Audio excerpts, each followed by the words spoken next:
Wall Street wackos, welcome back to Miku's Crackhouse. This is episode 130. I'm your host, as always, Sam Kingma, and joining me is my best friend and co-host, Myles J. Myles, we got a great question from the Discord, which you can join. Sorry, I just have to lower myself to manlet status, God, so yes, I'm closer definitely. to the microphone. Yeah. There we go. Perfect. You sound wonderful. Thank you so much. Anyways, continue.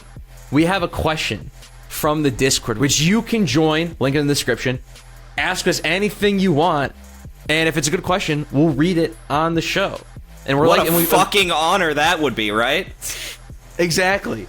You can be ingrained in Crackhouse lore. To be fair, we have some good characters that are worth the ingrainmentship is kind of worth it for some of these characters. I mean, obviously, everyone remembers Yoink. Everyone remembers Yoink.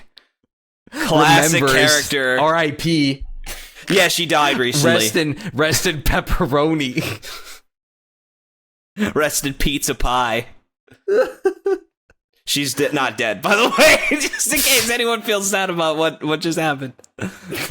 She's sad alive about our and well. nonchalant discussing of Yoink's passing. Yeah, Yoink's demise. Yeah, but anyways, you could become a ingrained in Crackhouse lore like Mulgar with his great question of, Sam has complained before about how game reviews can have a skewed perspective on games based on the fact that the only criteria for finishing a game is rolling credits. Skip to the bottom if you want the... okay, there's some context. We see how this model is not ideal with reviews of very long games, like Witcher 3 and Phantom Pain. And then he gets down to it. My question is, if rolling credits is not a satisfactory way to evaluate games, what should the standard be? How does a flat hour investment sound? Each long game gets only 20 to 30 hours at most before you have to submit your review.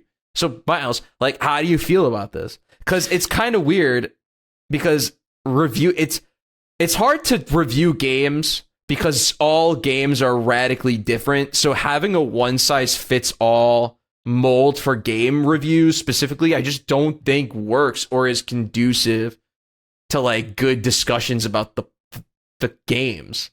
See, what I would love in an ideal world is what the completionist is able to do, where it's you should have the review embargo aspect of it be and this is impossible, literally impossible, no one could do this, which is that you have someone who just does the golden path and someone who gets all the content or does as much content as they can and kind of says well, here's how the experience is at fucking 300 hours.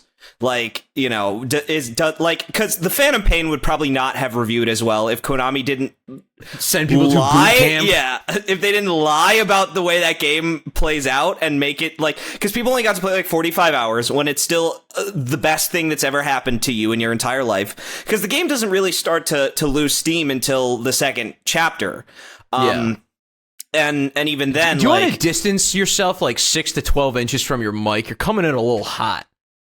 Time to go back maybe go back to not manlet status. Yeah, grown up status, baby.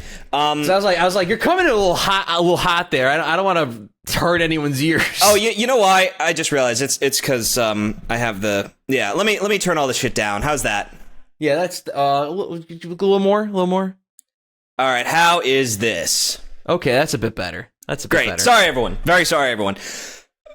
That happens sometimes. I'm not sure why. Anyways, yeah, I mean, ideally it would be a case of something like Witcher 3, someone does just the story and then someone does all the side quests and they say, here's our and it's like a Famitsu style review where someone, and it would actually be kind of sick if you could have somebody who if you did Famitsu style, someone just does the story and you have someone who's most interested in the story. Well, what do I get out of this if I want just the story, right?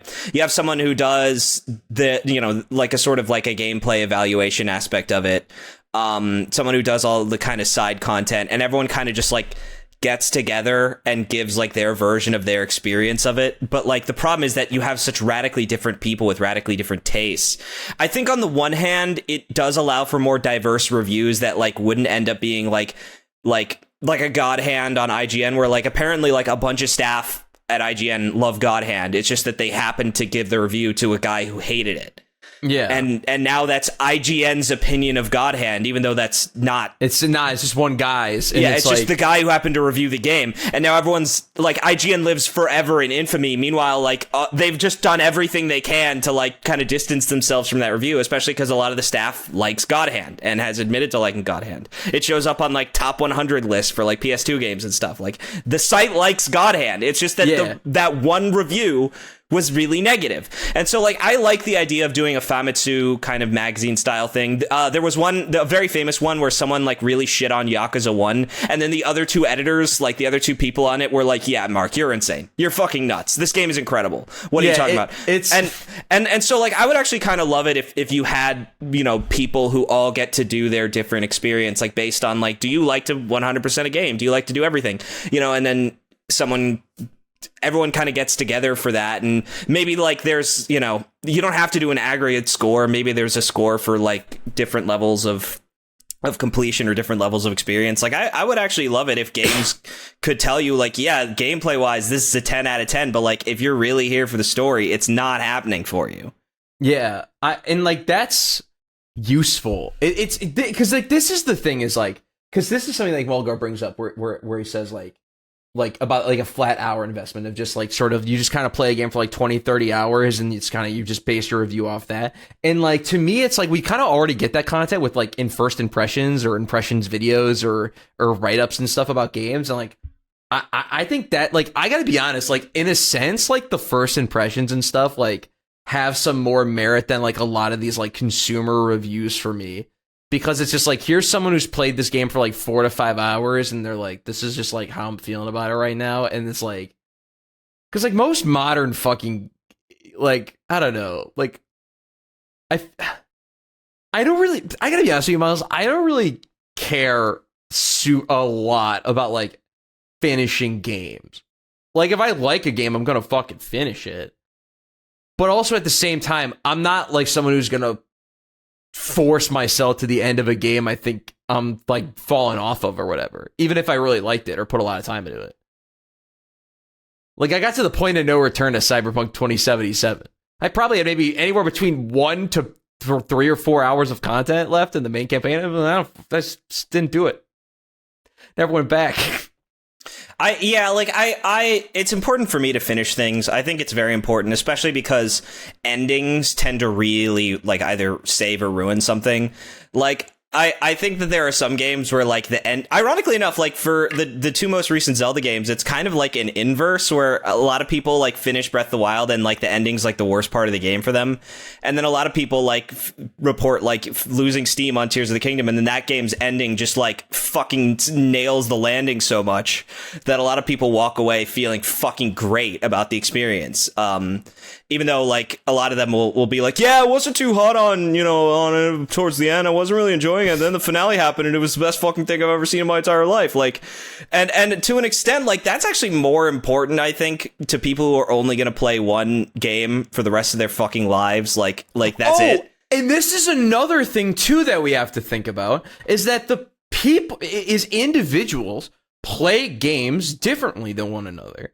Right. Even you, Miles, even you and me, we played games completely differently. I play the same 5 games 100,000 times. Yeah, for hours. I mean, how many hours do you think you have in Tears of the Kingdom collectively now? Like 1,000? Well, that depends on if you count modding as hours. I personally wouldn't say that I've been playing that game the last several months. I've been booting the game up to test things in the last several months. No, but I mean, like, yeah, Breath of the Wild, I could certainly say I probably have like 400, 500 hours in that game. And you know, even Phantom Pain, like I think I've got like 1,400 hours or something at this point in Phantom Pain. Whereas, like, yeah, I mean, collectively, you've probably put in at most 70 into Phantom Pain, maybe 80, like across the last 9 years, eight to 9 years. And there are some games that you do make that 100-hour mark, but I would probably wager that you don't even make it past the 200 mark in 99% of games. We're pulling up Steam right now to check because I want to know by I should be able to sort by hours played. There we go. So here's what I have. So for over 100 hours on Steam, And for the record, there's probably like multiple games from my childhood and stuff on GameCube that I have well over 100 hours in. Pokemon Emerald, Platinum. I definitely have over 100 hours in. Probably Fire Red, Leaf Green collectively over 100 hours. A lot of all the Pokemon. I think it's different though when 100 hours of your life matters a lot less. Like unless you get hit by a bus facts. when you're a child, you kind of have 100 hours just to exist, just to be. Yeah, so here it is. 250.3 hours in Monster Hunter World, goated game. That makes sense. 219.1 hours in Dark Souls 3. That I was about to guess either Dark Souls 1 or Dark Souls 3 has the 200-hour mark. Dark Souls gets it gets fucked by you'll see. 148.8 hours in Kenshi. Okay, my goat. Goat. 140.2 hours in Elden Ring. 121, which is the most casual one on the list, I feel. I don't even feel like I played 140 hours of Elden Ring. It's actually funny. I played 240 hours of Elden Ring, and I don't feel like I played 240 hours of Elden Ring. I feel like I played 30 hours of Elden Ring. Well, I was surprised to find out that I put 300 hours into Tears of the Kingdom at launch. I was shocked. I thought it was much less than that. Yeah, I 121.9 hours in Dark Souls Remastered. 106.6 hours in Trails in the Sky, the first game, because I played through it twice. Right. 102.8 hours in Remnant from the Ashes. And then we get over to the over 60s, which is 83.3 hours in Sekiro, 83.3 hours in Cyberpunk 2077, 81.4 hours in Dark Souls Remastered. So combined, it's 202 or 203.3 hours for Dark Souls combined. Then 63.6 hours for Trails of Cold Steel. When I replay that, it will be doubled. For over 51.1 hours for Monster Hunter Rise. 49.5 hours for Pac-Man CEDX Plus. That's a lot less than I expected. It's a lot less than I expected. Think about it like this. The individual maps are 5-minute games at a time. So if you play a dozen games, you play for an hour. That's a fair point. 49.2 hours in Guilty Gear Strive, 48 hours in Neo, 46.8 hours in Street Fighter 6, 42.4 hours in Trails in the Sky second chapter, and I'm not even halfway through the fucking game. 42.3 hours in Hades, 41 hours in BG3. 38.7 hours in Mega Man Legacy Collection 2, 38.6 hours in Sonic Frontiers. That's going to be 60 hours in a few weeks. 38.3 hours in Dead Cells, Genesis Classic Collection, Cuphead 37, Rogue Legacy 37, and maybe about a dozen more games above 20 hours, and then everything else is below 20 hours. Yeah, like, and to be fair, my Steam list is fairly similar, but it's because I haven't played that many games on Steam in actuality. Like, a lot of... I mean, I guess I could look into it now, but I don't want to, because that would be fucking boring if both of us just read our Steam lists. Yeah, I mean, it's just not that many games for me that really, like, that capture me for a long, extended period of time. I definitely have the opposite problem of things capture me too much, like good and bad. Like I'm still hung up on things that I hated, like not even games really, like movies and stuff. I was thinking about Lovecraft Country the other day because I started watching The Wire. Why does something so good remind you of something so heinous? Because the famous actor who played the father in the Lovecraft Country is a character named Omar in The Wire. Oh, Mr. Wire. Yeah, well, no, he's not Mr. Wire. Mr. Wire is technically McNulty, James McNulty. Can you guess his fucking ethnicity, by the way? No. You can't guess the ethnicity of James McNulty, Sam? Is he black? Is he black? No, he's fucking Irish, Sam. James McNulty? Are you kidding me? Dude, I'm fucking... Bro... I've been up since 6:45, dude. You fucking think I'm being able to fucking McNulty? McNulty. How do you even fucking spell that? Shit. I don't know. I don't fucking know. I don't know. Anyways, but he's an Irishman, and he's got the most Irish American face I've ever seen in my entire life. Like, is I he can't redhead? really explain Is he ginger? No, like that's what's weird about it. It's just his face is so Irish American. It's really hard to explain, but you see him and you go, that makes sense. But yeah, so The Wire. So here's what's funny about The Wire, Sam, because The Wire is up in that realm of like legendary TV, like Sopranos, Breaking Bad, and The West Wing, like, and I'm talking like truly legendary, legacy tier, prestige TV, Succession, because like something like 24 is ungodly famous. Everyone knows 24, especially from the era of Tubman Watchers. It's not like a prestige TV show. Yeah, like that was a moment. That was a fad, and it was a huge moment, and it was a very defining, important moment in television, similar to like an Ally McBeal or like a Firefly. Firefly, maybe more or less, because that was kind of a cult show, but Buffy the Vampire Slayer is probably a better example. Like these things that like are legendary, X-Files, even something like X-Files, like legendary TV that is great, but they're fads. Like whereas like The Sopranos is kind of still being upheld as this like important crown for television as a medium. It proves the power of television. So The Wire is similar to that, and like for me, I'm kind of like I'm watching The Wire, and like in my mind, when someone talks about one of these shows, I'm sitting here thinking like, well, goddamn, this must be like this incredible god tier, brilliant drama fucking show. It's a fucking cop procedural. The Wire's a fucking cop procedural about stopping drugs and police officers and street toughs, and like it kind of makes you realize like the writing of the show is all that matters. It's literally, the premise is fucking irrelevant, because the fact that The fucking Wire, like this like cop procedural that's like this genre show, is on par with something like The Sopranos or Succession, which are these like those are like prestige dramas. They're about sad, angry people sitting in a room yelling at each other. Like, and that's fucking television, man. Like, if you're fucking pretentious, that's television. Whereas The Wire, like, I'm sitting here and I'm watching it and I'm like, man, I'm so excited because I understand all the shit that's happening. I don't have to fucking read through 17 different... Do you know how hard it is to be autistic in the fucking year of prestige television? Where I just have to fucking read facial expressions. I don't know what the fuck anyone's feeling. I don't know what anyone's feeling. Everyone's feeling all this bullshit. I don't understand any of it. And I just gotta pretend like I know. Yeah, like, dude, that's how I felt when I was watching Dave. I was like, is this a sad scene? Is this a funny scene? I can't fucking tell anything at all. Like, am I supposed to be laughing or is this tragic or what's going on here? Like, wait, Dave? The fucking show about Lil Dicky. Like that. Sorry. When I hear Dave, I think of because are you familiar with the movie Dave? Yeah. Or about the guy who becomes the president of the United States? Yes. Randomly. That movie's cracked, by the way. That movie's insane. Because the first lady marries the guy who looks exactly like her dead husband. Yes.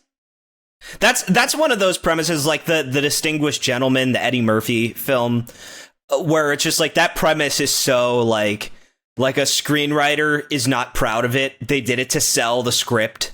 I've been watching the Red Letter Media like Friday the 13th thing that they're putting up, the reviews. They've only done one part so far, but I've watched it like 4 times just out of, just in the background. And there's a part where the guy who directed Friday the 13th says, like, he didn't have a premise for the film. He didn't have any idea what it was going to be about. He just put out an ad in Variety saying that, Friday the 13th, the most terrifying film of all time. And like seeing if someone would buy the movie based on nothing. And they did. And so Dave or the Distinguished Gentleman, like that is the kind of premise that comes from like, who wants to buy this? I'm just going to tell you the idea. Do you want to buy it? Yes or no? Yeah. And also, by the way, real quick, speaking of movies, yesterday I saw The Wolf of Wall Street for the first time ever. Why do I get a feeling you love that film already? Miles, that is the most crack house core movie I've ever seen. I can't fucking believe it, dude. I was blown away by the level of debaucherous crackery in that movie, dude. Like the midget tossing scene? The midget tossing scene. No, not the midget tossing scene. The midget discussion scene of paying for them. Yes. And there's so many great scenes in this movie. About with what is it, Matthew Broderick, right? Or Matthew McConaughey early in the movie. Yes. Oh yeah. No. Yeah. Where he's talking about he's like, gotta jerk off. You gotta fucking jerk scene. off. You gotta drink fucking. You gotta snort cocaine to heighten your senses. Yeah. Like, this shit is fucking awesome. It's 3 hours and it flies by. You're wrapped into the whole thing, dude. All Martin Scorsese movies move pretty quickly. I mean, I've heard The Irishman is kind of dragging. It's fucking Knuckles. Like, I don't know much about that, but like all of his movies are super long and all of them feel way less than the length that they are. Top 5 favorite movie of mine, I think. Yeah, I was about to say, I think it's now the 5th one, bro. It's like Wolf, like Mad Max Fury Road, like Reservoir Dogs, of course. Probably like Scott Pilgrim still. I still enjoy Scott Pilgrim. I like the Scott Pilgrim movie for different reasons than when I liked it when I was growing up. So yeah, because I thought you were gonna say Baby Driver. I like Baby Driver, but like I don't love Baby Driver. I really, really like Baby Driver. Does that make sense? Yeah, well, it's funny because I don't have the fire for Baby Driver. Dude, I love Baby Driver. Does that make sense? Only have the fire for Baby Driver because it fits my philosophy that stories are stupid and who gives a shit. Like, who gives a fuck about stories, Sam? I mean, I know everyone does, but I don't care. Because you know what it is to me? I feel like, to me, like, Mad Max Fury Road is like that piece in my like top 5 like movies loved that I love. And like, I don't know what the 5th one is. Probably Kill Bill or something. I really like Kill Bill. I really like Kill Bill Volume 1. Volume 2 is good, but only Volume 2 is only particularly... Volume 2 is at its best when it's watched immediately after Part 1. After Volume 1, yeah. Feature. Yeah, which is clearly kind of how it was intended. Yeah, I mean, my top 10 movies or my top 5 movies, like, it's always kind of whatever. I mean, like, it's funny that Schindler's List is next to Evil Dead, too. Like, that's really funny. But yeah, like in most cases, I mean, Baby Driver is probably top 5 just because like that's my editing film. Like I think that it's an awesome movie. It's yeah, awesome. I think it's that like a 9 out of 10, so it's fucking Schindler's awesome. List is my favorite like story film. Like that's like my emotional film. Where like the feelings of it and like the direction of it, like I really care about. Evil Dead 2 is probably like my favorite like watching experience. Like I love sitting down and watching Evil Dead 2 and just having a good time with this fucking creative, like all the creative scenarios are awesome. And then I really love like just the editing of Baby Driver, like just being in that movie for 2 hours and just like the energy of it and the vibes of it. And especially like it's like the only other thing besides JoJo that can get me to listen to music. Like, so that's a really fun aspect of it. But yeah, I mean, the other 2 movies, this is probably insane. I'm actually going to say 1959 Sleeping Beauty, the fucking Disney film's probably up there. And then I'd say Angel's Egg is number 5, probably. Okay. Yeah, those are like just how I'm feeling. Like there's something about both those movies where I just really love sitting down with them and just like it's so nice to just there's a couple of be with craft for a while. Yeah, I would definitely put like probably Toy Story like OG or Ratatouille. I love Toy Story 1 and 2 and even 3 obviously. Like, I'd put like the all the ones I grew up with: Toy Story 1 and 2, Monsters Inc., Finding Nemo, Incredibles. Like Incredibles was really good. Games. Yeah, Toy Story 4, the best one. We're not doing a Pixar thing today. We're not doing it. You know what? No, I'm doing a Pixar thing today. No, fuck you. No, because you know what I was thinking about in the shower. No, we're not doing this. What? Oh, jeez. Why are you thinking about Pixar in the shower? I was not thinking about Pixar in the shower. I was thinking about my family coming home for Thanksgiving in the shower, right? And in particular, like having to have discussions about like movies and media and stuff with people. You gotta talk about Elemental. Yeah, like I'm definitely gonna have to talk about Elemental with like my family, and I'm always very interested in interacting with some of my family members because their movie taste is very different from mine. But like I'm always kind of fascinated by it because like I think that they can appreciate craft as much as me, but like I think that they also really just like a good like tight screenplay like I do too. But I don't know if they get the same like level of anger that I do at like just a fucking failure.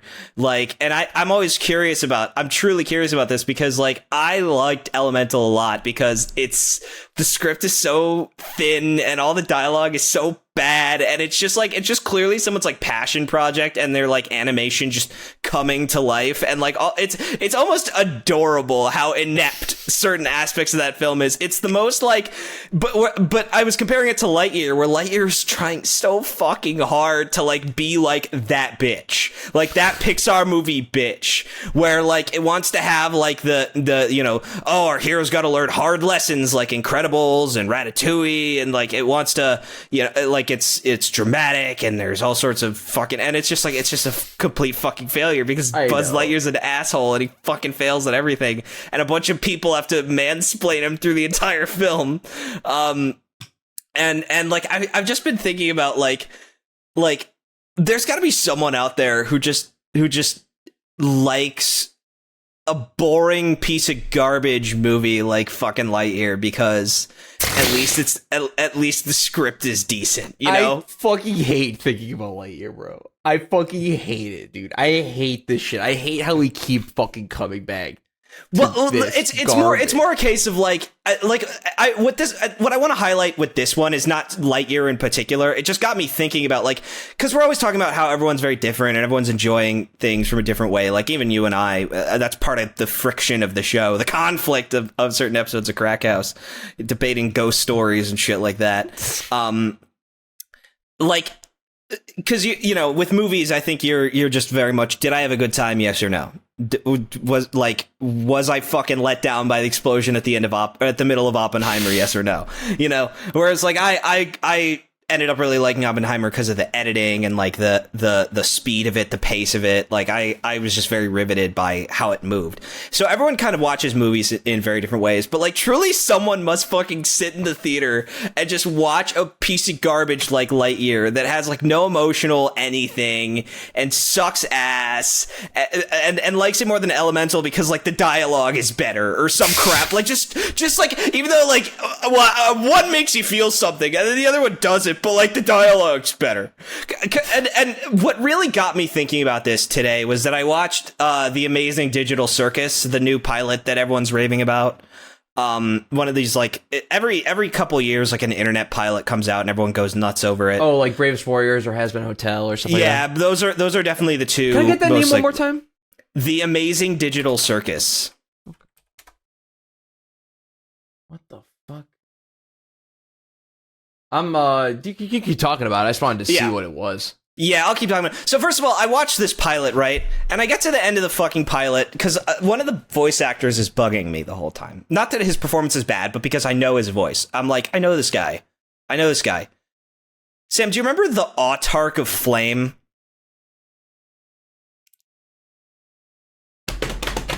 Holy shit, he's in it. He's in it. Bro. He's in it. He's a voice actor. And by the way, he's very good. You sent me, you just like... Dude, I sent you back to the fucking past to play the shitty games that suck ass. He's gonna take you back to the past. Like, when I saw that name, I was like, oh my god, I haven't thought about him in 10 years. Like, it would be like if Shippage came up in the credits, right? Jesus Christ. Autarch of Flame. He's like fucking 38 now, or I don't know how old he is, but like, because he was in high school, like around the time I was in high school. I think he was a senior in high school and I was a freshman. So he's like only 4 years older than us, and he's a fucking voice actor in The Amazing Digital Circus. Meanwhile, we're talking trying to like look him up and like find him online. His name is Alex Rochen, Rochen. Yeah, this is real fucking riveting. Listening to Sam fucking click away on his fucking keyboard. Why do you have to? Why do you need a fucking visual aid on this guy? I'm not even talking about. I'm talking about The Amazing Digital Circus. Why do you fucking gotta look at shit up right now? Because you just fucking brought up the Autarch of fucking Flame, and I just wanted to remember what fucking videos he fucking made because it's been a while. He was a top 10 guy, right? Yeah, he was your top 10 guy. I could have told you that shit if you just asked me. I knew he was I knew he was a fucking top 10 guy, but I wanted to know what fucking top 10 videos he made. He's made top 10 videos about everything. Why the fuck do you care? Why do you give a shit? Yeah, but I want to know if you had any like specific ones that I remembered watching. No, you don't. They're all the same shit, Sam. Fuck you. Oh, fuck off. How about you fucking die in a hole, Sam? Go fuck yourself. Fuck you. Hey, fuck you.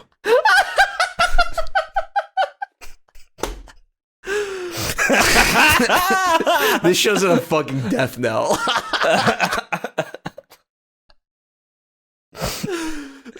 Anyways, this fucking shitty circus, the amazing fuck ass the amazing elephant dung circus. The amazing elephant diarrhea dump in your ear circus. No, I'm implying that I think it's bad. I don't think it's bad at all. But so the other notable thing is that one of the characters like has this like pitch down voice, and I was like, I don't recognize this person at all. It's fucking Elsie Lovelock, who used to do like covers, and she had a very famous cover of fucking Metal Gear Solid 3's main theme, Snake Eater, that I used to listen to a lot in high school. So I was like, okay, all right, I know these fucking guys. They're all like gamer people that I used to watch, like fucking Autark of Flame, who, by the way, does a really great job, except for one line where his Canadian accent slips through, and it's really obvious. But he does a great job. He very much disappears into the role. But like, I was thinking a lot about it as I was watching it, like just the appeals of certain things, right? Like, and this is how I got on the subject of Lightyear, as well as Lovecraft Country, like why certain things end up getting like kind of attention. Because I guess to circle back to The Wire very briefly, just to no, that's fine. Yeah. Wire's incredible, but Omar in The Wire is the dad in Lovecraft Country, and both of them play like troubled or like sort of like controversial gay black men. But like one of them feels like a very authentic, like for the time edgy character, and then the Lovecraft Country one is like clearly like some bitch in the fucking writer's room or in the casting who's like, dude, we have a black gay character, we have to cast Omar. Now that's a stunt. Like, and it's like that's a show written by fans of other shows. Like, and so that kind of shit is like you can only like that if you're like a TV watcher who does the seasonal TV thing where you watch every like new show that's coming out. I feel this way about certain animes. There are certain animes that are only like, you're only going to like this for the season. That's, by the way, for the record, that's 95% of anime that comes out is shit that is only truly worthwhile than this fucking season. Yeah, and it's good to like live it up and enjoy it while it's around. Like, everyone's really into Freyren right now, and I really hope that continues, but it's probably not going to get a second season, and you're probably going to forget about it. As I've gotten a bit older and stuff, I feel like I can, while I don't appreciate it personally, I can understand and respect like zeitgeist shows a bit, and like watching I have no problem. it to, like, be a part I have no of problem with something. zeitgeist shows, not at all. But like, I think that my problem with zeitgeist anime in particular is that a lot of anime have great stories that are never going to be finished in the animated version. That's my problem, and that's kind of why I don't really watch anime anymore. Is because it's either, here's the deal: you're either not going to get a second season, the quality's going to fucking fall off, and you're just going to have to fucking wait forever to get anywhere. When is the best part of a great manga that's like... It's at the end. That's... Yeah, or the end or the middle, most of the part, is like... Takes like, it's not until like... Fucking look at Chainsaw Man. Chainsaw Man's fucking awesome. Anime was super well received, super popular. The first third of Chainsaw Man's the weakest part. Yeah, it's literally the worst part of the series. And like, that's not bad. Like, you could do worse, obviously. But like, I expected people to think Chainsaw Man was like overhyped. Because those first three parts, like those first like 30 chapters, are just not as great as what comes after. And yeah, like something like Lovecraft Country, like you definitely get the feeling that it was written by people who want to make TV, as opposed to people who have like really important or like relevant stories to tell, right? The Amazing Digital Circus is great to good. I struggle to like... It's great to good. No, it's great. It's great to good. I don't know where I'm sitting, because I think I'm sitting on great. Like, normally good to great, you're like, I think it might be great, but I'm going to play it on the safe side and say it's good. I'm the opposite. I think it might be great. I think it might be great, but I'm going to play it on the safe side. Or I think it might be great, but I'm not sure if I really think it's great. So I'm going to say it's just good. No, that's not what I'm trying to say. What I'm trying to say is that it's probably great. What are your issues with it? What are your problems? It's probably great, but I have problems with it. And like my problem, so animation's excellent, sound design excellent, music's fucking excellent, voice acting's excellent. Everyone does a good ass job. The problem with it though sucks. is it's that the writing. Well, it's not the writing; it's the dialogue in particular. Oh, okay. And the dialogue, because the writing isn't bad. It's very like. it's setting up a lot of adequate mysteries. You get a sense of who all the characters are. But it does have big, like, Newgrounds animator. Like, you remember C Students by Animated James? Oh, fuck yeah. Yeah, I love C Students. I like C Students as well. Yeah, no, C Students, Smash Tasm is a good example. Like, especially Brawl Smash Tasm, like that fucking awful era of Smash Tasm.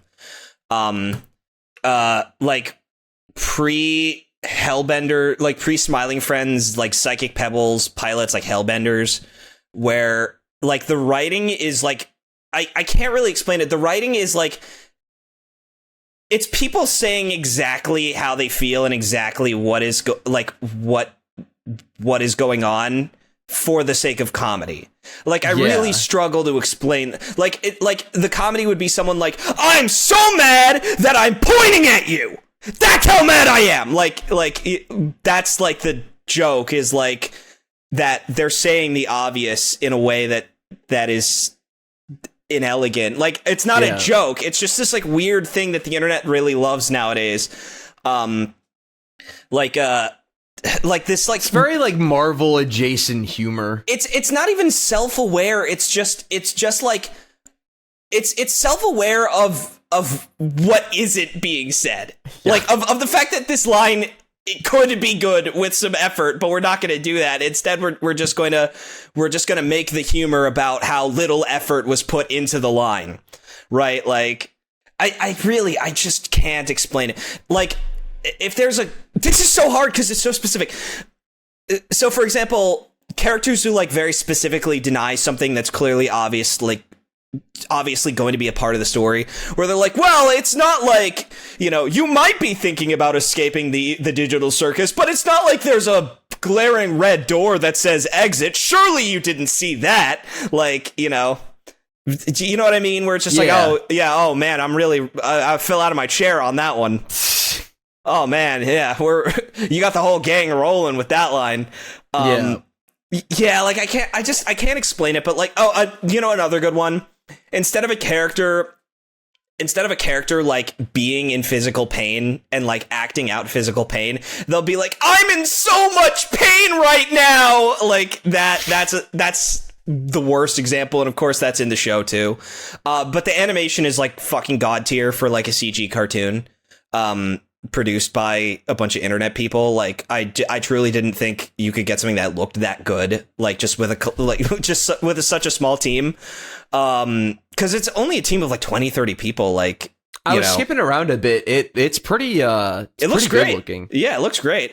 And character designs are great. But like the other thing about it is it's an internet fandom show. All the designs are made to be drawn in as many art styles as humanly possible. All the character names are like so iconic they could only belong to this story, that's a really big like internet thing nowadays. I can't really explain this very well, but what are the characters' names in this show? So there's Kane, and a lot of these are like so like uncool names to me. Like, oh, the all powerful guy is named Kane, Caine. Oh my god.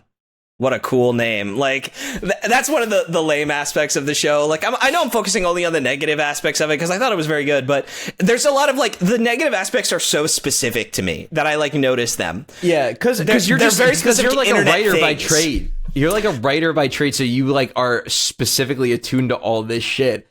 And also just to the flavors of things that get made and by who. Like, especially when you've met a lot of people who have their pilot and they'll tell you what their pilot is. When you hear what someone's pilot is, you know immediately who they are as a person. You know instantly who they are.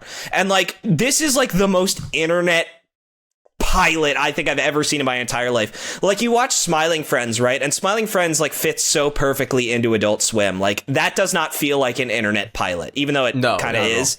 Yeah, like that's a really interesting show because like I was comparing it to the Amazing Digital Circus, and like that show really does feel like it was written by a fucking writer's room in Hollywood. Even though it's written by, obviously, two kind of internet comedian personalities. And even that pilot is very like, well written and very television-esque. The pilot is the most, like, normal episode of the show, probably, in terms of just, like,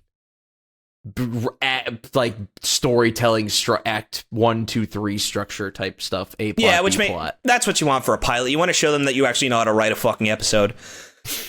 And then they just go crazy with all the other episodes. I fucking love Smiling Friends so goddamn much. I'm not crazy about Smiling Friends, but like that show has my respect. That show has my like highest, utmost respect. Absolutely. Please tell me you've at least watched Smiling Friends Go to Brazil, the special episode. Oh my god, no, I actually haven't. I need to. I'm sorry. Please, Miles, don't look up anything. Just watch it. It's 11 minutes long. Oh, just watch the fucking episode. I watched up to the Halloween episode, and I liked what I watched, but I remember just being like, yeah, I get it. I like the nihilism episode, the Frowning Friends, or what was it, Frowning Pals? Yeah, the Frowning Friends. Yeah, I like that episode a lot. That one's really funny. Yeah, like I'm not like a fan of it, but I did enjoy my time with the show. And I'm not going to shit talk it. I have nothing negative to say about Smiling Friends whatsoever, which is the highest fucking praise for something that I don't absolutely adore. Like, I have nothing negative to say. Like I didn't love it, and I have no problems with it. That's great. That's truly a rare Myles review. Like The Amazing Digital Circus is clearly written by someone who has written for the internet almost exclusively. Just a lot of the dialogue, how obvious everyone is and how obvious everything is, like the ways in which people talk and just really like lampshade the writing instead of just like being authentic about it. It's kind of a very nervous, like, oh god, the internet's going to tear this apart because that's what they do kind of situation. That's the vibe you get from it. Every line is too long. It's the opening cutscene of Bomb Rush Cyberpunk, but in dialogue form. Oh my god. And the major issue is like the show, when people are not acting and when things are not happening, it's literally everyone's standing in a circle talking at each other and just saying obvious things like in their one note personalities, right? Like, yeah. So you have like the very depressive person who's like, yeah, I don't care what's going on. I'm just going to go home and sulk. And then the crazy one who's like, hey, did anyone hear a duck quacking? There was no duck quacking in the background. Like, just so like everyone just does their thing and is exactly, you get the fandom version of that character in episode 1, as opposed to like the full-fledged like complex, I want to know who this guy is version of that character in episode 1. You get the version of the character in episode 1 that people draw fan art of and that people like ship and heighten the personalities of, like where they're all super one note and they have no depth and they're all boring like to start off, but their personalities are so big that like they're fun to see for now. Yeah, but like the characterization is already at like the late stage writing stage where like the entire fandom just has. It's sort of like how like people's idea of Ryuk as a character is he loves apples. Like that's like what fans of like Death Note who like do stuff with the Death Note characters think of Ryuk. Oh, he's the one who loves apples. He loves apples so much. He's obsessed with apples. Like. And of course he is. That's a part of the character. Yeah, that's a part of the character. But like, there's also like he's a trickster. He's very insular and self-interested and self-motivated, and he is able to he has no ego. He knows how fucking great he is, and that he's in control, and he's not going to demonstrate it. He's not going to show it. He's going to let things play out because he's bored, right? And so like that kind of, no one ever plays with the idea of like Ryuk as a fun mastermind. They always play him as like a bimbo who likes apples. And that's kind of like what fandoms do. And there's nothing wrong with it. It's part of what makes them engaging is having like one trait that like fans can latch onto and fucking headcanon this shit out of. But like all the characters are already kind of at that stage now, and I'm kind of like, god. And like that's the thing, because here's my problem with like these types of pilots and why like I don't get that excited. It's like, okay, cool, yeah, The Amazing Digital Circus, it's awesome. Can't wait for the next episode. It's gonna come out next in 2 year. years. Yeah, or 2-3 years from now. And it's like, and then you know what? And then after that, you're gonna do a fucking spin-off for no fucking reason. Yeah, that's gonna be your new fucking thing, and that's gonna take fucking 12 months. Well, it's like how Has Been Hotel got picked up, and it's been like 4 years, and we haven't heard anything about it. Another really fun one is like Hell of a Boss is onto its like second season, but apparently they just had to fucking scrap an entire episode like that. I'm sure that they worked fucking 900 years on. They just had to get rid of it because of some legal nonsense. And so it's shit like that where like in a television in a proper television network, having an episode that has to get pulled, you still have a 21 episode, order or whatever.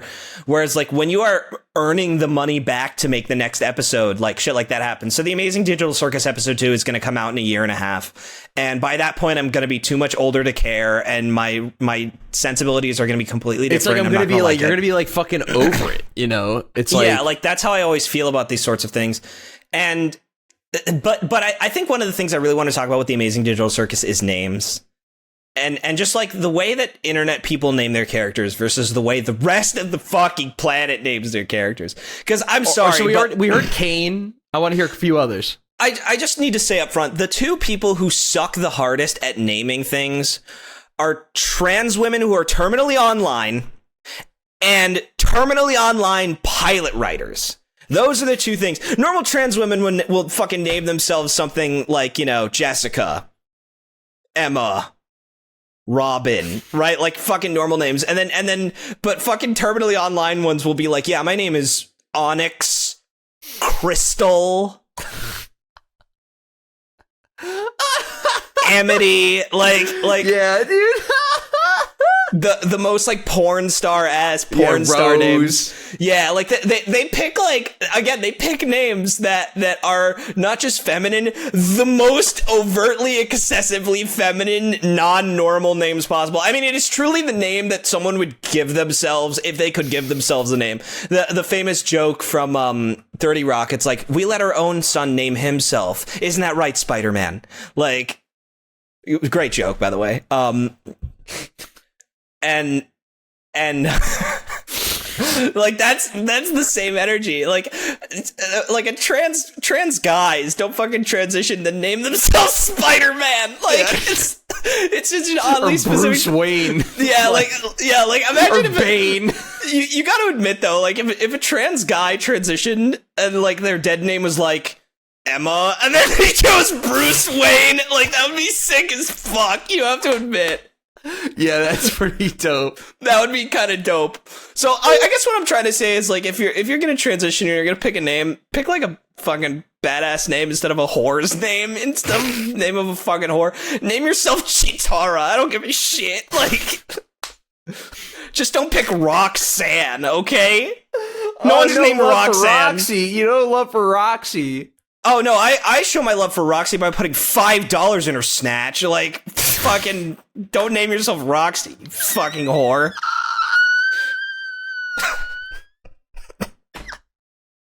and then so there's Kane, and then what about the other pilot writers? I want to hear about the other pilot names and other fucked up pilot names. Okay, so the other characters in the Amazing Digital Circus is Jax. And like Jax is, I don't know, JCKS or JAX. It doesn't matter. It's a super internet name because it's really easy to remember, and it's it's easy for it to belong to that show, right? Yeah. Like for everyone to be like, yeah, I really love Jax. Like such an easy name to belong to that, and that's what a lot of these shows kind of do. Especially with their protagonists or their like most popular characters, and like everything about that character's design to his demeanor is like meant to be. That character will be like an internet daddy for like fucking losers, like for pathetic women who hate themselves because he's a bully and like he's smug and he's like got like a very slender, sickly design, like very Tumblr sexy man, but he's like a bunny, so that also helps. Very super Tumblr sexy man, like pathetic suburban white girls who have fantasies of being abused by their partners. Like they're shipping Jax already. They're already headcanoning themselves alongside Jax. Good lord. All right. Yeah, Kane and then Jax. The main character has the worst name in my opinion. It's Pomni. Pomni? Pomni. And oh jeez. Yeah. And so the thing is, I saw that name, and Pomni is one of these names that, like, first of all, is so iconic because it belongs to the show. But the reason it belongs to the show is that it's a bad name. It's stupid. Yeah. Like, I was thinking about this. It doesn't even sound like a real name. But here's the thing, and this is where I was like, oh my god, you can't do this. Someone pointed out that Pomni might be the Russian word for remember. And like so like obviously if that's true, there's a symbolic element to it. Like, oh, she has to remember who she was or something like that. And I'm sitting there like that is the ultimate hackery. To name your character, that is a level of hackery. That like I'm just gonna say up front, because I have this temptation all the time. Naming a character something that is like a meaningful word in another language, it's very tempting to do it, but do it within reason. Like, do it in a way that sounds like it might be a good name and a good word. Yeah, do it with reason, or do it in a way that isn't obviously is more a subtle, word. or is like, or do it in a way that's like more subtle or something. You know? Yeah, like there are some names that are so rare that you're like, oh, a writer named this character. Like from the movie Censor, the character Enid, like that is such a writer name, Enid. Like no one has ever been named Enid before or since in anything but a story. There are 0 Enids in your area. Yeah. But like, yeah, Pomni is that's such a terrible name. And I was discussing this with a friend of mine like months ago, even, where like there is a difference between a good iconic name and a bad iconic name. Like Link is a perfect iconic name. Yeah. And it's because Link is a name. It's a shortened version of Lincoln. And so like you're kind of accustomed to the idea of someone saying the name Link, Abraham and it being Link. a Link. Yeah, like people will shorten Lincoln to Link. Old President Link. Old President Link, baby. I would come up with a Zelda joke, but I can't come up with one that isn't fucking A-tier hack fraudery. Like he breaks pots. Like I just can't do it.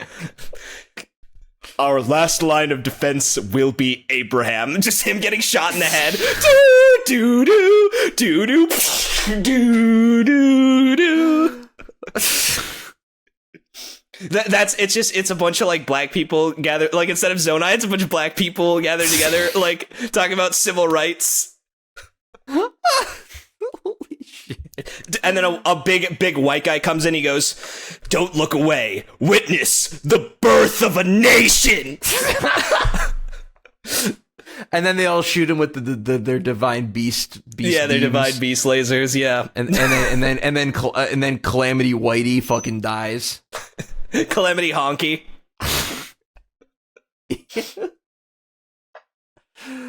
Oh fucking man, dude. But yeah, like God, Pomni is a bad name. It's a really bad name. That name sucks. And again, like the fact that it's like you can name someone after a word. Link is a fucking word. But like I don't know, there's a subtle difference between a name that is like made up and sucks and a name that's made up and good. Like and you can kind of feel it. Like this happens with games a lot, especially Japanese games. But like Marth, great name. Yeah, Marth kind of weird, but great. Right? Yeah. I've never met a Marth before, but like I wouldn't be shocked if I met a Marth either. I assume that his name is supposed to be Mars, but like or Mark. Dude, imagine if he was Mark, bro. Prince Mark, yeah. Prince Mark and Mark's the name of the kind of guy who would like piss behind a Dollar Tree. You know what I'm saying? Like one of those names. Yeah, definitely. It's the name of someone who might be unhinged. But yeah, like Samus is not a real name as far as I can tell, but like something about Samus just sounds like a real name. Just sounds like a real ass name. And then you got like Kirby, which is uncommon enough. Yeah, a nice uncommon name. You ever once in a while you run into a Kirby, you know? Yeah. Some names I'll admit are only good from conditioning. Like Donkey Kong is an objectively bad name. Yeah. But DK is good. Yeah, DK is very good. Diddy Kong is great because Diddy is like a tune, like nice and uncommon kind of name. Uncommon names are also really good. I mentioned Kratos earlier. Yeah, Kratos is a great name. Kratos is great, and I'm sure that means something in Greek. But like either way, it's a great choice for that character. It just slides right in. You're like, yeah, fits in right with the Greek pantheon. You know, Zeus and Hades and Kratos. It sounds like he belongs in this story. Even when they move to Norse mythology, Kratos doesn't feel like too out of place either. I agree. Yeah, that name doesn't feel too out of place. I will say, like, Foe from Bomb Rush Cyberpunk is a pretty great name. Oh yeah, that one. Yeah, that's pretty perfect. For that character. Yeah, Foe is a really good name. I like him. Chai, great name. Oh, Chai's fucking awesome, dude. All the characters, because they're all named after like coffee and stuff. But Chai is the best one, like, because Peppermint is decent. Macaron, Corsica, not great. Corsica goated. Corsica is a great name. Corsica's a great name. But like, yeah, Macaron, not great. Yeah, Macaron's a little. We're pushing it a little bit. You're pushing that one. Kale is a really good name. I also like Mimosa. Though. Mimosa's a great name too. Mimosa's a perfect name. Yeah, because that's more of a drink. Yeah, I really like Chai as a protagonist name. That one's pretty brilliant. And it's a T. Like, so again, there is an art to this sort of like uncommon name or just the name of a word. Stolen Valor, but for words. I will say, like, one of my favorite things in media is when characters have a naming scheme. Like in Reservoir Dogs, they're all named after colors. Yeah. Or they're all named after coffee or caffeinated drinks in Hi-Fi Rush. Hi-Fi Rush. I love that. I don't know. I like it too. That shit gets me going, bro. That shit just gets me fucking jacked up. Because you know why? It helps me remember the characters. Like, yes. Well, we've admitted before we're all bad at names. We're all terrible at names, especially of like fictional characters. Yeah, like a good naming scheme is really, it just helps a lot, you know. Yeah. And not enough series is like have the premises that allow you to have like a naming scheme that kind of fits the story. Kill Bill, obviously, because like it's an elite squad, or like Reservoir Dogs because it's a heist squad where you're not supposed to know the other person's name. Similar, and also Baby like Driver as well. Top Gun's good at it too because of the call signs. Yeah, call sign military culture, but. Yeah, and then something like Hi-Fi Rush, like you might not realize it's happening until you meet your third character with a caffeinated drink name. And you're like, oh, okay, I see. Yeah, I see what they're doing. God, that game is fucking good, Myles. It's really good. That game is so good. I definitely like... It's one of these games where, like, I think the flaws of the combat system are so, like... specific to it that like the less you like action games, the better that game is. It's a bizarre example. I think the only other game I can say this for is Metal Gear Rising, where the less of a fucking loser you are about action games, where like this garbage matters to you, like the better that game is. Yeah, because it's like just fucking. Because it's just 6 hours of good time, dude. It's 6 hours. It's fucking awesome. It's like super polished, very high quality. The combat is great. It is great. It's very fucking good. On beat is fucking really fun. The combat issues are things that are like, again, so specific to like, I know how this has functioned in like the top tippy best games of this genre that... You could only care. What were your core issues with the combat in it? The fact that like directional, like Chai, like I think the major problems are like a lot of the tools don't control space very well. So like there's a really good like attack that like it's supposed to like pull enemies towards you. It's when he like throws his guitar and like it kind of spirals and comes back to him. I've like very rarely ever used that attack. Yeah, it doesn't bring enemies close enough. Another one is that like even though you're playing on beat, enemies for some reason have like really weird gravity where they can fall out of your combos. So like if you're keeping an enemy in the air, even though everything's on beat and everything should function right, sometimes they'll just like kind of fall out of the combo just because gravity got to them enough. And like it's the kind of thing where like when you're making a rhythm game combat system, that just shouldn't happen. Like this level of consistency, that level of consistency should literally be the norm, because I know how the rhythm of combat is supposed to go, quite literally. So that's another one. There's a couple of attacks that like have a really poor like directional element to them, and they're very specific attacks. The like kind of like Kamehameha attack, enemies can fall directly below it when they fall out of your combo instead of like kind of hanging enough to get hit by the attack. So you can like finish out the combo and just miss, even though the enemy was like directly in front of you before, but they fell out so that you could finish the combo, and then they happen to fall directly below the beam. Like it's really weird, and it seems to happen to both large and small enemies. And I think the last one that I have is just the lack of a lock-on is just not a very good thing for that game in particular, because you can't miss a beat. You literally can't. So, like, being able to, like, be guaranteeing that you're keeping your combo up by always hitting exactly what you want is super duper important in that game in particular, because you can't stop to chase the enemy, because then your fucking combo drops and you lose your fucking beat meter. Yeah. So just like things like that are so like so minuscule if you're just having fun and you're not going for high scores, that kind of gets to me. But I also like I really don't want to diminish what is there by saying those kinds of things. I just like there's a reason like I personally will never go back and try and get all S ranks on that game, even though I think the game is really fucking tight and great, and I played it for I think 60 hours. Like, it's just game, you put a lot of time into it. I think I only put 30 hours in. Sorry, but still 30 hours for a 6-hour game is really good. But yeah, like just little things like that make it like, because I would love to go back and do like a big S rank sweep of the game, and I can't justify it because some bullshit might happen that just ruins my score, and that's not how you want to feel about a game like that. Although I think getting S ranks in that game is pretty doable. It's pretty easy. It's actually not too tough. The bigger, harder part is getting like the perfect S like across the entire stage, because if you just want to get your good S rank, that's one thing, but if you want to get S plus star,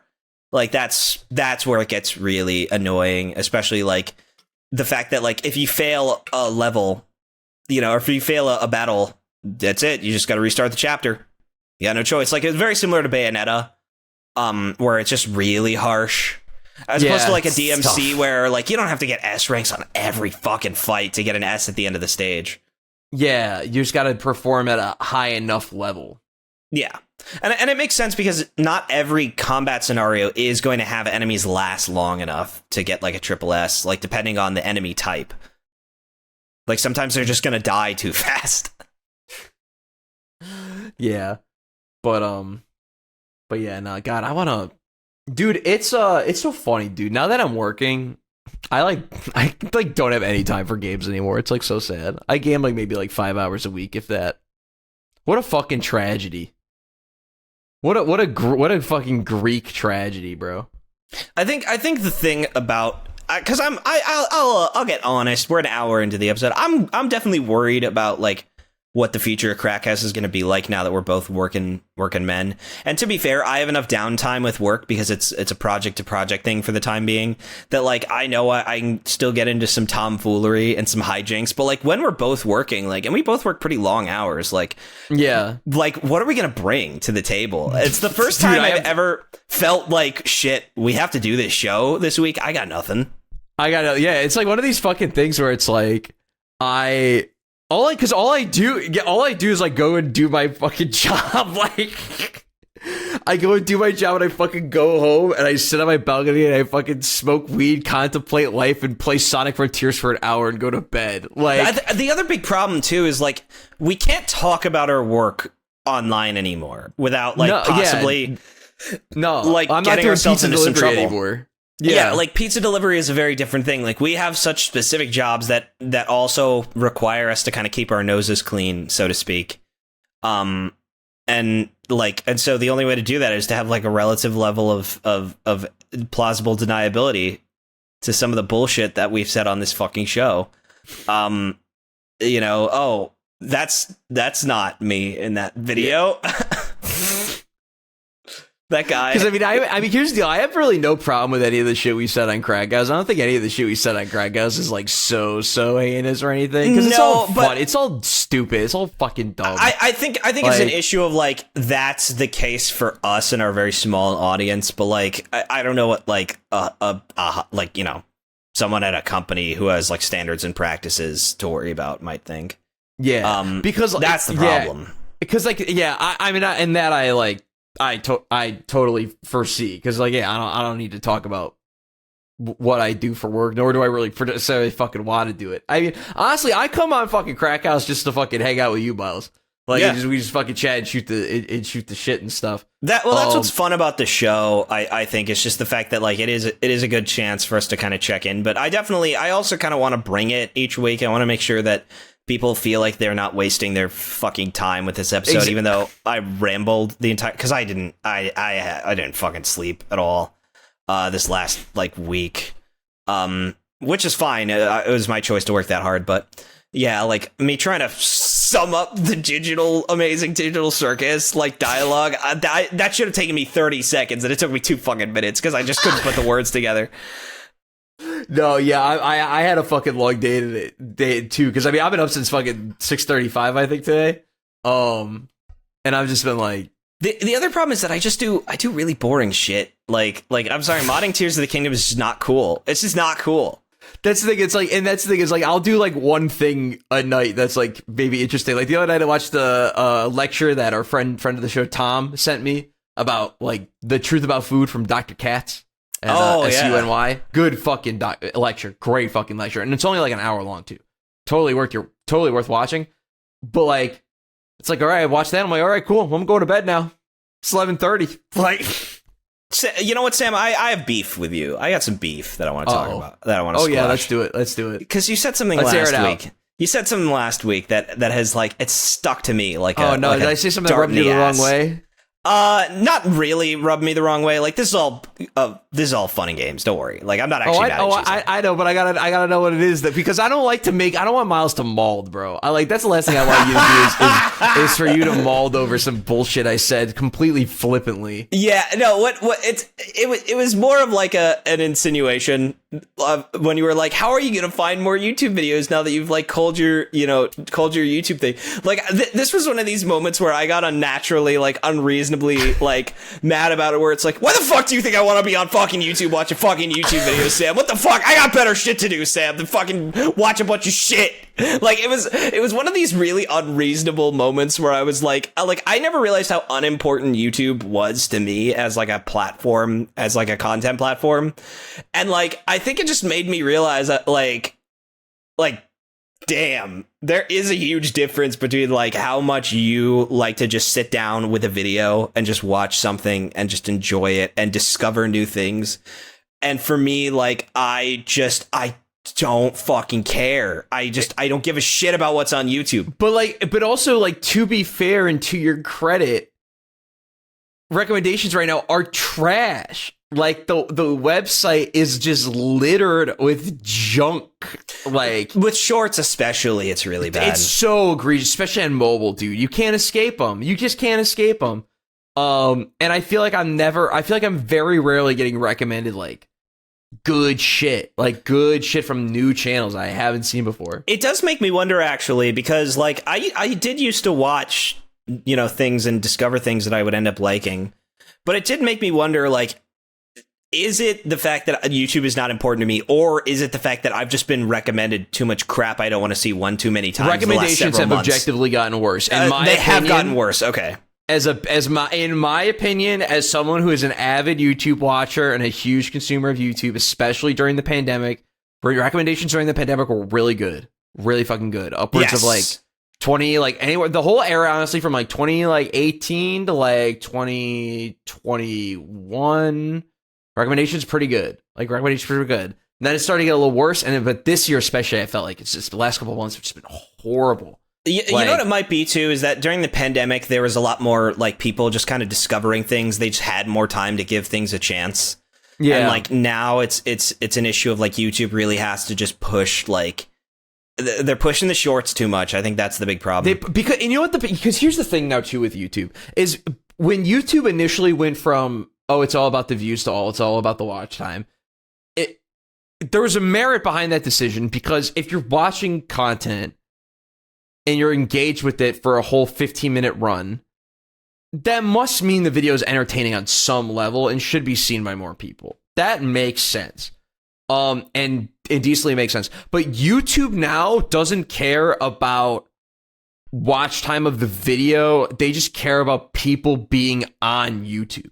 Like, it's not about like watch time of the actual individual content. It's just like you're here and you're not on Instagram, you're not on Reddit, you're not on Netflix or Hulu or anywhere else you could be on your fucking phone right now. but on YouTube watching fucking shorts in the fucking shorts hellhole where no one makes any money, dropping the worst fucking content imaginable. And fuck it. Like, fuck this shit. It sucks now. It just sucks now. And, like, I've just come to grips with that recently. That, like, it's okay that it sucks now. And that, like, I don't have to do it. Like, I don't have to force myself to do it or, like, participate in, like, the game of YouTube anymore. Yeah, I that's, like, one of the main reasons where, like, I've started to just accept that, like, I'm not interested in making videos at this time. Yeah. Now that Splatoon is, like, officially, like, for good going to close down in April, I might make a real effort towards that just to be able to say I did it and to, like, never have that regret. But, like, even then, like, I'm not going to pursue it all that seriously. Unless I can do it, like, my way and really get it to be how I want it to be. Yeah. Which might be impossible just based on, like, what I see in my head versus, like, what you can actually do in that game and how much it would just require. But yeah, like, I think the era of, like, wanting to be on YouTube to, like, build a community and see lots of stuff and experience lots of stuff, like, for me is just over. Like, it's over, dude. It's over for everyone, bro. It's over for everyone. I feel it's just it's like a different environment, and it's just a different era. And I got recommended something a couple weeks ago, maybe 2 weeks ago, that I thought was just like, I had a literal moment where I wish I could have seen their analytical data to know if everyone else clicked off at the exact same point that I did. It was, so I think we've talked before about like the trans video essayist, like the very specific archetype of the trans video essayist. Yeah, definitely. Yeah, one of them did a video that I liked about Ocarina of Time. The Ocarina of Time video, yeah. We've talked about that before. That's a good video. It was really on point to all the things that I feel about just the discussion of Ocarina of Time, like, and especially like the ethos of the game, the confidence of it, and like kind of why that affects people. And as well, just like the obsession with talking about it and like having a take on the game instead of just enjoying the fucking game. And what it's doing as a work of art. Like that was a really good one. But otherwise, there are two kinds of like trans content specifically video essays creators. People who are pulling from the ContraPoints where they're discussing the discussion. That's that Ocarina of Time video. And then the other one is like people who are more on like the Sarah Zed, like internet kind of like discussing internet eras or discussing like relevant internet topics. Yeah, I like that content. I like Sarah Zed. Yeah, I like Sarah Zed as well. But like with the trans woman specific one, and I guess there's the third one, which is what JXZ, whatever her name is. She did the Doctor Who video essay, the 5-hour one, the Smiling Friends is painfully funny video. Like that really kind of brought some light to how good the show is. From like an analytical critical standpoint, gave it even more validity than it already had. She's done some good stuff, but like the oddly specific one of like people who like are really like they're talking about like very common internet things, but like where they all have the exact same like political background and the exact same political opinions and the exact same like problems with everything.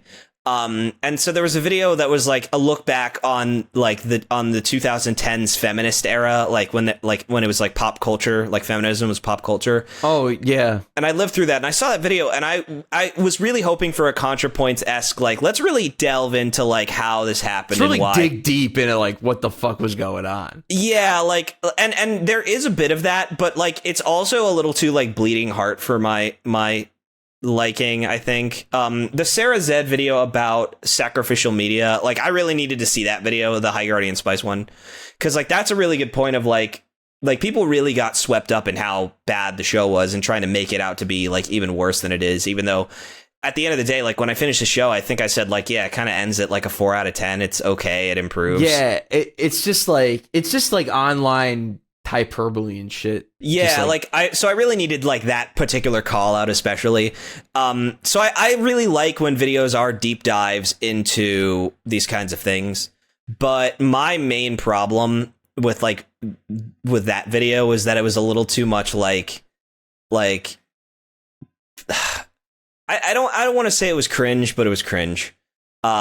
It was someone who was like vaguely nostalgic for the era of like feminism that it was in, and like there was this kind of slant of like, yeah, I mean, it wasn't very good, but let's do it again, let's bring it back a little bit, like, and there was an exact moment where she said something that like she was like, it, you know, this idea of like activism as a pop culture fad, it gave us, you know, a sense of like what we were doing and what we needed to do. And then she put a picture of like the communist flag behind her.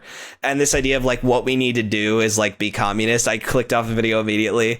And I laughed and I was like, could you be any more online than like, could you just be any more of an online video essayist? And I will say, this is the beautiful thing about my life now is that like I don't engage with any of these fuckers anymore. It's great. I was talking to you about this the other day, Miles. I have unlocked a new power on the skill tree of life, and that is befriending real life characters. Yes, actual Seinfeld cast members. Yes, characters that like. Let's break down what a person character is, and a character. There's two types of humans that you meet in your life. There are people and there are characters. Not all characters are people. For people not who are all Chris people Rock, are characters. For people who are Chris Rock fans, there is a joke structure very similar to this, and it's true. I don't know what he's referring to. I'll tell you off the record. I'm sure it involves the N-word. It does. Very famous Chris Rock joke. Yeah. Well, anyways, this is Chris Rock stole my fucking joke. Binky Barnes stole my joke. He stole my mummy joke. I can't believe it. I'm gonna be pissed off for the rest of the fucking episode. Chris Rock stole my joke. Chris Rock stole my. Dude, Chris Rock said, fucking awesome episode. Yeah. Chris Rock said Tuttenstein was a Shota before I did. Did I ever bring that up? How Chris Rock off the record, I decided that the ultimate cartoon Shota, because we were talking about like the Western lolly, the ultimate Western Shota is Tuttenstein. That's fucking legendary, bro. Tuttenstein the Shota is Tuttenstein the Shota. I wish that had come up on camera, but no, we were too busy talking about Ruby Gloom. But yeah, so anyways, as far as characters go, Sam.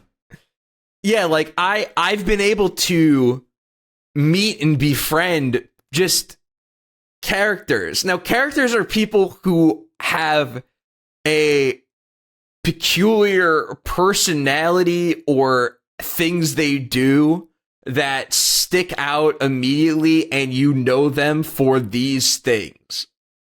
Does that feel like a fair definition of a character in this instance? I think a good clarification is like, is their way of life so obvious to you? Like, does it stand out as not normal enough? Because you have, you know, like you have people who have like strange habits, right? You know, yeah, people who have strange habits. But like when you go to someone's place and they just have a bed in an empty room, they're a character. When you go to a bar with someone, right? And they get mad about what's on the TV and and they ask to fucking change the channel because they don't like what's on the TV. Like, that's kind of a character moment where like, wow, this really is a problem for you, huh? You can't just like, characters are people who have such specific traits that they just can't let something go, or like they can't do something normal. Like, it always has to be a production with them. That's not necessarily true always for all characters. Because some people, because a character can also be someone who's just like fucking particularly wacky or quirky. But it's like one of these things where it's like they are known for what they do. Like, yes. You know, and who they are. Because, like, I met my neighbor across the way, which is what got me thinking about this. I've become fast friends with him. His name, I'm going to shout him out. His name is Cort, C-O-R-T. And I'm like, that's a fucking character. That's a character name. He drove back home with his shirt off. He enters his home through his balcony. He is a character. That's a character. The homeless man I met, Pee-wee, he was a character. Pee-wee's a character name, because he too. pointed out the hummingbird and had an interaction with the hummingbird. He's a character because of that interaction. And this is where you and I... And his name is Pee-wee. This is He's where a you character. and I differ, Sam. This is where you and I differ, because you meet Missouri characters. And Missouri characters are pleasant, and they're strange, but wonderful. They're like Twin Peaks very friendly. characters. They're like Goofy, but friendly. Yeah, they're like Twin Peaks characters, right? I met Los Angeles characters, and they're more like Seinfeld characters, where they piss you off. Nah, they're like Always Sunny characters, where they're just fucking cruel assholes. Yeah, they're terrible. They're terrible people. That's the other one. No, yeah, LA people is more It's Always Sunny. They're like, New York is more petty. Like, so I guess they would be more Seinfeld. Yeah, California is It's Always Sunny, where like they want to ruin a life if something bothers them. Like this oddly specific, like they would go to a witch to have you cursed. And they would tell you about going to a witch to have someone cursed. And they would talk about it like it's a perfectly normal thing to do instead of sociopath behavior. And it's all because you said you didn't like the Barbie movie that much. Yeah. Like, my saying I don't like the Barbie movie, like, if I was still on an old internet show I used to be on, and I said I didn't like the Barbie movie, like 2 or 3 people on the panel would just start fucking flipping out on me. And like telling me to die and that I'm stupid and just like all this. You're not a real ally if you don't watch the Barbie movie. And to be fair, I'm the exact same way, but you'll never believe where I fucking spent the last 5 years. If you're wondering how I got like this, how I got so fucking angry. Why I hate everyone. Yeah, why all shitty LA's fault. Goddamn Jeffrey Epstein in his fucking android bodysuit and his fucking and he ruined the fucking state of California. It's been annexed from the United States. We're back to fucking 49 states. Yeah, and we cut it off. It's in the ocean now. They actually took a saw like Bugs Bunny and just cut it off. Yeah, we took California and pushed it somewhere else. Push! That's a great episode. Oh, SpongeBob, yeah. That's a great one. Dude, no, so here's the question. What state has the SpongeBob characters?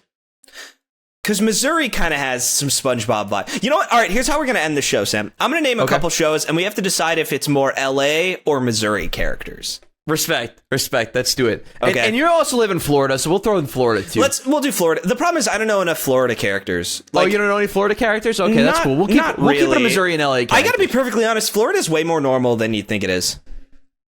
It's just because of the laws regarding the openness with crimes or something. We publish our like criminal records. We make them public. Yeah. So every state in the US is as weird as Florida. You just get to know about it. Yeah, with Florida. But anyways, yeah, let's name a couple shows. I got one. Let's start with Ed, Edd n Eddy. Are the Ed, Edd n Eddy as the fucking cul-de-sac LA kids? So LA, dude. They're All those LA. kids are so mean, and they're such fucking. But the thing is, they're mean, but they're also fucking pussies. The moment you push back on them, like that's kind of a big thing about all the cul-de-sac kids is like they can dish it out, but they can't take it. Yeah, no, that's true Mega for LA. all 13 of them. Yeah, mega LA. LA moment. Okay, so you said Ed, Edd n Eddy. I'm going to say because I want to do stuff that I know you've seen. Okay. Yeah. Fillmore. Oh, bro. Dude, Missouri characters. All Missouri characters. Easy. Yeah. Missouri characters. Because, like, the kids are, it's like, I lost my goldfish. Yeah. I gotta find my goldfish. Very simple problems and very simple reasons for doing everything. I gotta get my baseball cards back. Like, yeah, they're always trying to help. Like, the thing about that show that I really love is that there's the perp, but then there's always someone who's, like, a victim of the perp that they kind of have to help out, and there's a very sympathetic, like, character at the center of it. It's just some really good shit. That film was so fucking good for no reason. But it's because like real writers wrote it. Like real people wrote it. It's because people who wrote real cop procedurals wrote Fillmore. That's why it's good, dude. Is that true? Were they real? Like, were they on cop procedurals? I mean, I'd believe it. I would too, yeah. Because I was talking about this with The Ghost and Molly McGee versus like a lot of the other shows. Like The Ghost and Molly McGee is written by and created by the people who made Brandy and Mr. Whiskers, which is like a more OG kind of era cartoon. And I remember Brandy. So what was the plot plot of that show exactly? Were they trapped on an island? Yeah, they were trapped on an island together, and it was about like a bratty, like pampered dog and a circus animal, and just kind of them learning to like get along, and especially for the dog to learn how to stop being such a prissy bitch. Yeah, literally such a bitch. For real.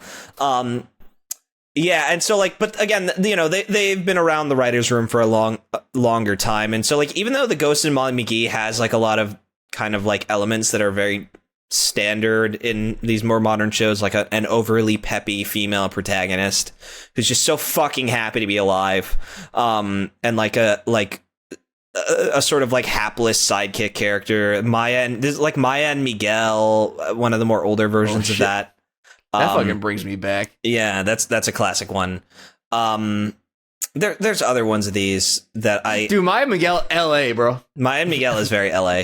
Very LA proms. Yeah, but Maya was always just getting up on the most obnoxious shit, bro. Yeah. On the show. She just would get hooked up on like the nonsense. She was petty, dude. Is Maya from Maya and Miguel one of the most underrated petty characters? Yeah, one of the most underrated. History? Like she's the George Costanza of children's show characters. She gets mad about the Twix bar because the Twix bar is the only one with the cookie crunch. Everyone knows this. Yeah, like Molly McGee like does have like written by writers feel, whereas like something like the Owl House has written by Tumblr comic artist feel, which is like where I'm kind of landing with the digital circus as well. Has Been Hotel has written by Tumblr writer character feel. Dude, do the Code Lyoko kids? Are they LA or Missouri? They're super LA. Oh my god, dude, those guys are so fucking LA. It's actually nuts. Like, just like you got this like fucking simp who just does fucking nothing but simp the whole fucking show. And Jeremy, you're the wind beneath my wings.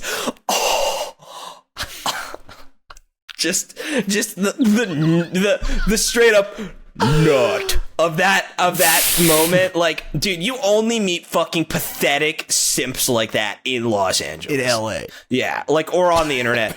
Like Ulrich just not being able to fucking have a normal relationship with a girl who obviously likes him. Like, he just can't fucking just seal the deal. It's so LA. Like, the relationship problems that people in LA have the drama, bro. The needless drama. Yeah, and it's just like, why don't you just fucking have a conversation, Christ's sake, and fucking odd, and it's just inability to be normal. Like, it's like, okay, I got one. Clarence, Missouri kids, super Missouri characters, Missouri they're characters. all decent, normal people. Whereas like Loud House, mega LA. All of those fucking kids are brats. They're such brats. Dude, I love how it's like good and decent Missouri, hell, LA. Yeah. Well, let's try and think of a more like Arthur, Illinois. Arthur's Illinois very characters. Illinois. Yeah, Arthur's very Illinois. I don't know why I like feel it, because it's very Boston. It's really technically it's like a Boston suburb, but like I always associate. I think it's just the fact that they're black and white. Like they can be as close as they want, and they can be kind of petty and because like to me, like it was always Elwood City was always a good like it to me. It always came across as very like suburban city type of deal, because there's Crown City, which is like 45-50 minutes drive from like Elwood City. I think it's about that. You get the vibe that it's about that in the episodes where they go to Crown City, which I think is just one. Just the episode where Muffy goes with Sue Ellen. Remember that? Sorry, no. Arthur's been on the brain recently because I got recommended this banger video where someone did the cover of the intro, but it's Midwest emo. That's great, and it just has been on my fucking mind. I listen to it all the fucking time now. I love the mix of the Arthur theme song and "Waiting for the End" by Linkin Park. Do you remember that one? That's a really good one. Because they both have that same like reggaeton. Yeah, they both have the same reggaeton like vibe. Yeah, exact same song. And I also love Botanic Sage's Crazy Bus. Crazy Bus is a really good one. With Mom! With Let Mom Sleep. Dude, that is the hardest bar ever, bro. Yeah, like when he goes, Mom! And then it goes to wacky woo-wee, like, absolutely Bus-a-Louie! Yeah. Crazy, lazy bus. So you know the lore behind Crazy Bus, right? The song? Not from the Arthur? game, not the Genesis game. Yeah, from well, no, Arthur. DW is obsessed with playing the song over and over again on her CD player. But like, why? So like, basically, around season 4, when they did the hour-long special with the Backstreet Boys, if you remember that, I don't. Sorry, which is awesome. It's called Arthur. It's Only Rock and Roll, I think, is the name of it. Which is funny. It's called Arthur. It's Only Rock and Roll because Arthur is like a fucking side piece in this fucking hour special. He's a fucking C-tier character. It's like it's the Great Pumpkin Charlie Brown, where it's not about fucking Charlie Brown. It's about fucking Linus. Yeah. The election episode of Charlie Brown as well, which is also about Linus. Yeah, and like in the fucking so it's Francine, Mrs. McGrady, Fern, I think, and Binky, and they perform with the Backstreet Boys, which is like a hysterical group of 4. Yeah, to be doing. Well, that's where the famous the picture of like Binky playing the recorder, right? And it's like him and his like band. That's it. Yeah, there's a couple of scenes where because there's the meme from the Bang on a Can All Stars episode where he listens to the music and then gets transported to another dimension. Yeah, that's a really good one. And that's also the same episode where the Arthur meme comes in where his fist, the headphones are not on his headphones are not on his ears. Yeah. Because the fist is the DW plane episode when he punches her. I told you not to touch it. Yeah. No, I thought he said not to touch my plane. Does he say not to touch it? He says, I told you not to touch it. And then she's like, but you built it all wrong. It doesn't even fly. Yeah, and then he punches her. God, that's just so good, dude. Yeah. Great. That episode is like, so that's a banned Arthur episode. They don't play that one anymore. Which, like, on one hand sucks dick because it's a good episode because like fucking physical violence between siblings does happen. Yeah, and like it's important worth talking about. And it's also important, like the metaphor of like him being afraid of Binky, like it's the same thing with like an older sibling. Like you're like, bigger than them, you're stronger than them. Like of course it feels like that. Because the problem with the episode is that the resolution is garbage. Like the actual resolution of the episode is crap. Like, so I understand why they don't have it anymore. But damn, it's such an iconic episode. It really is such an iconic episode. I do love how like a lot of these shows from our childhood were just like they just had such fucking rotten lessons because like all these writers always had to write a lesson into the show and like most of them were terrible people. So like the lesson fucking sucks. The early season, like season 1 of Arthur, I've been refamiliarized with because I love listening to Elwood City Limits, which I need to get back to. I've gotten through the first like 30 or so episodes of their rewatch, and like a lot of lessons in the first season are just so like basic and like whatever bullshit. They get way better in like Arthur hits its peak like The Simpsons, like seasons fucking season like end of season 2 to like season like 15. Well, that's Seinfeld Arthur's as well. Fire. Yeah, Seinfeld, season 2 into like, season 7, like those are kind of considered the golden years. Yeah. Especially like end of season 2. Because season 16 of Arthur, there's they switched to Flash and the quality drastic go down, bro. Drastic go down. And they also introduced a new character named LaDonna, who's super nice, totally fits into the cast okay, but they're way too amped up about their OC, bro, especially in season 16. She's like the main character in like 2/3 of the fucking new episodes. And you only get 10 episodes a season, and when she's the main character of fucking 5 of them, it's like, what the fuck? She's not that interesting. And also, like, she's like the new kid in town, and like, Sue Ellen's been around for 20 years, so I know it's a little weird to be doing that with her still, but like, she's... You know, it's like, what the fuck are we doing? No to be honest, these... her younger brother, Bud, LaDonna's younger brother, Bud, becomes DW's, like, go-to friend character, which is why LaDonna is, like, constantly in the story as, like, a tertiary character, because if DW's involved, Bud's gonna be involved now, which is great because that means Emily gets fucking sent to the goddamn Shadow Realm going forward, and Emily, in my opinion, Emily is the worst character in Arthur. That's the imaginary friend, right? No, that's Nadine. No, Nadine's thank base, you so bro. much. Yeah, Nadine's base. Because that's what I was surprised because I like Nadine.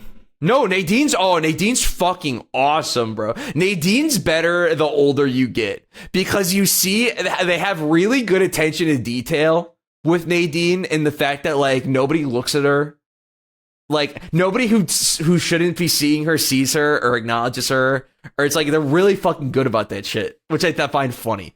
But no, Emily is DW's rich like French friend who she wears the blue dress. She initially wears like a pink dress, but then gets like a character redesign in like the later seasons. And she wears like it's like how I love when shows do this where they like have a reason to redesign the character for whatever reason and they have to make a whole episode out of it. Another one that I like, episode out of it though. No, one of my favorites is the Jimmy Neutron episode where they give Libby her new haircut.